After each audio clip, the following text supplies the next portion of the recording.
Hi everybody, welcome to another episode of Fish Keep in Jamaica. Welcome to my channel. In the next series unit, the series unit I'm planning, I'm telling you about my life story from toddler coming up to where I'm at right now. So stay tuned, as I hope that this series will be interesting. I'm not sure as to how much videos it will be, but it sure will be interesting. Let's go.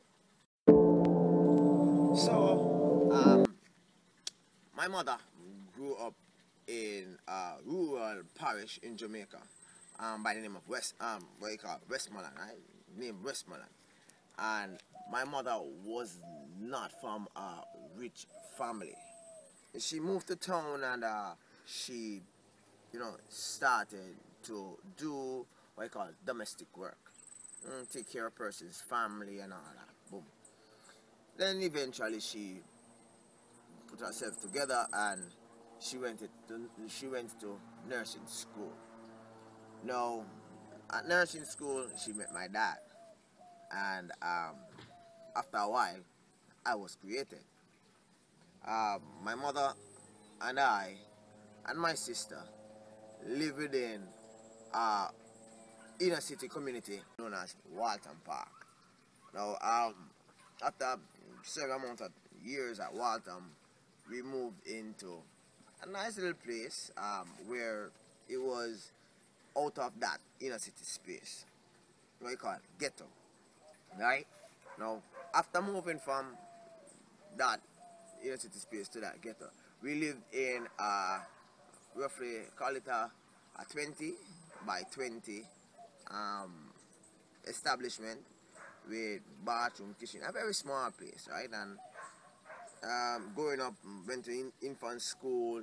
Infant school was really interesting, right? We had the infant school over one section, and the elementary school over our next section. Jamaica is totally different from many places in the world. We call primary school, we call elementary school primary school, right? So it's infancy from, I think it's 3 to 5. 3 to 5, and then you move on to 1 grade at age 5 plus. So, in primary school now, I was not the popular person. I am not the person to, hey guys, we're going to go down there, sir. I was always that person who I will follow, but I will follow with questions, and I follow when I want to, right? But I am not that person to step out to do that, because the school itself was also an inner city school. So being that school, being an inner city school, the best thing to do, not really from that space, is to latch on to persons who are from that space. The best thing to do, you did a space you don't really know not much about, live there and all that.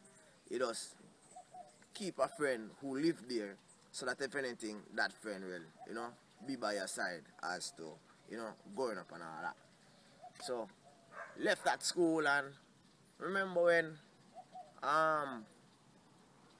during school time, right, we used to do a lot of things. Lunchtime, you leave the property, illegally that is, jump fence and go, right?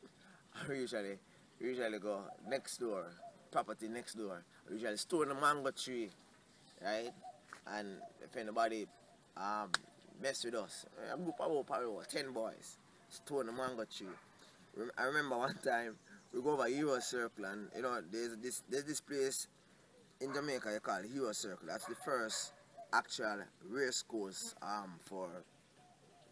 space for Jamaica. They usually race horse there in the earlier years, right?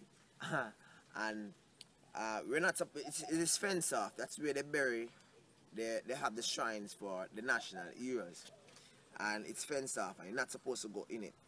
You mean go over there? So as boys, about 10, 12 of it, jump the fence, and we say we have a look, cause security can't really stop it. Jump, and behold, about 3 security guards start running with out. Them catch probably about 4 or 5 of it, me included, and then put we down a little space with some grill, and they say, hey, we're going to sleep there. because we shouldn't do this and we shouldn't do that. It's cool. Eventually them let us out and tell us, boy, you're not supposed to, you know, be right there. So after that, we only go over there to fly kite at over the section in which we're allowed to go. Growing up was really fun, right? Amongst those group of guys. I remember we jumping in the gully, we call it drainage system, and the gully was like about 10-12 feet high, and there was this madman in the gully. This is what I call mentally ill man in the gully. He lives in the gully. We jump in the gully.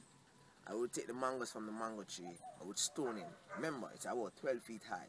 And when that man running it down with a machete, being some little boys, probably about 3-4 feet tall. Trust me, it's a drama running through the gully with the madman running us down with stick and all them something. Machete though. Right, so it was really fun those days. No, none of us never get caught. Right? Because as one jump up, soldier climb, jump up in the air and go up. As one jump up and drop one head, and then when you reach up on the top now, that's stone him more again, and that would be it for the day. Right? Join me in the next video as I continue to share my life as it was when I was small.